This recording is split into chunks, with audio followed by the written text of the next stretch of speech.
पढ़ेंगे अलंकार, जैसे कि आपने 8th में भी पढ़ा है और ये टॉपिक अब आपका 9th में भी है और नेक्स्ट ईयर 10th में भी आएगा। तो अलंकार के लिए सबसे पहले हमने समझना है अलंकार का क्या मतलब है। अलंकार अलंकरोति इति अलंकार, यानी कि जो अलंकृत करे, सुंदरता को बढ़ाए। जैसे कि आप ये देखिए यहाँ पर जो पिक्चर है, मशहूर अभिनेत्री ऐश्वर्या राय की पिक्चर है और इसने कोई भी गहना नहीं पहन रखा। तो इस हालांकि ये बहुत सुंदर है, लेकिन इसकी सुंदरता में कमी लग रही है और जब इन्होंने सुंदर गहने धारण किए हैं तो इनकी सुंदरता बढ़ गई है। इसी प्रकार से कविता रूपी जो नायिका है, वनिता है, उसको भी अलंकारों से सुसज्जित किया जाता है। जितने सुंदर अलंकारों का प्रयोग कविता में होता है उतना ही कविता सुंदर लगती है, लेकिन उसकी भी एक सीमा होती है। ये नहीं कि बहुत अधिक अलंकृत कर दिया जाए तो उसका अर्थ क्या हो जाएगा, जटिल हो जाएगा और सर्वसामान्य की समझ में नहीं आएगा। तो आज हम टॉपिक कर रहे हैं अलंकार अर्थात गहना आभूषण। जैसे अब हमने हाथ में भी अंगूठी पहनी तो हमारे हाथ सुंदर लग रहे हैं, बैंगल्स डालिए, चूड़ियाँ डालिए तो हाथों की सुंदरता बढ़ रही है।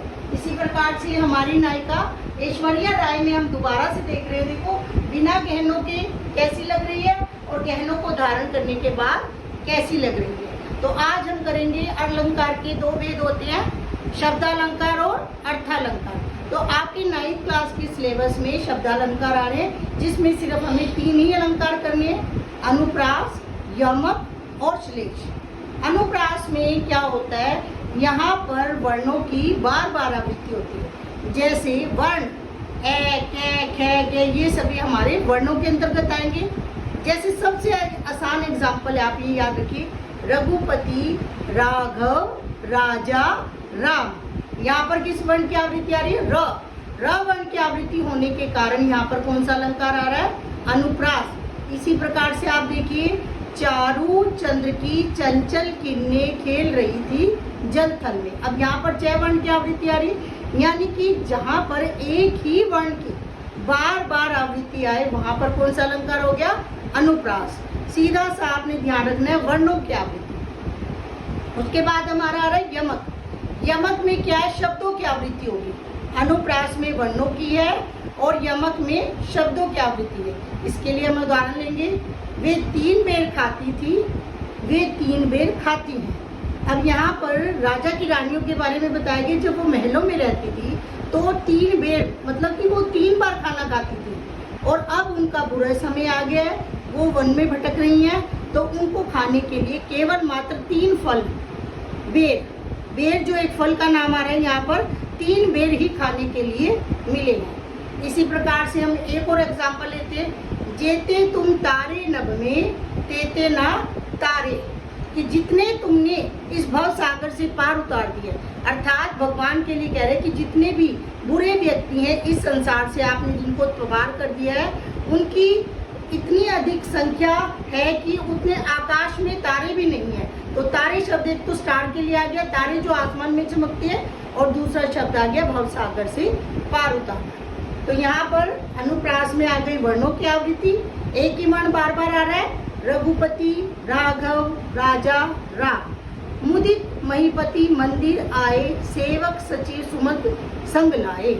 यहाँ म और स वर्ण आ रहा है, तो जहाँ वर्णों की बार बार आवृत्ति होगी वहाँ हमारा अनुप्रास अलंकार होगा, और जहाँ शब्दों की आवृत्ति होगी, एक ही शब्द एक से अधिक बार आएगा लेकिन भिन्न अर्थ देगा, वहाँ पर आपका यमक अलंकार आएगा। इसको आप एक और एग्जाम्पल से समझिए, काली घटा का घमंड घटा।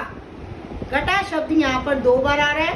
पहली बार घटा शब्द का मीनिंग आ रहा है आकाश में छाने वाले बादल, और दूसरी बार उनका घमंड कम होना।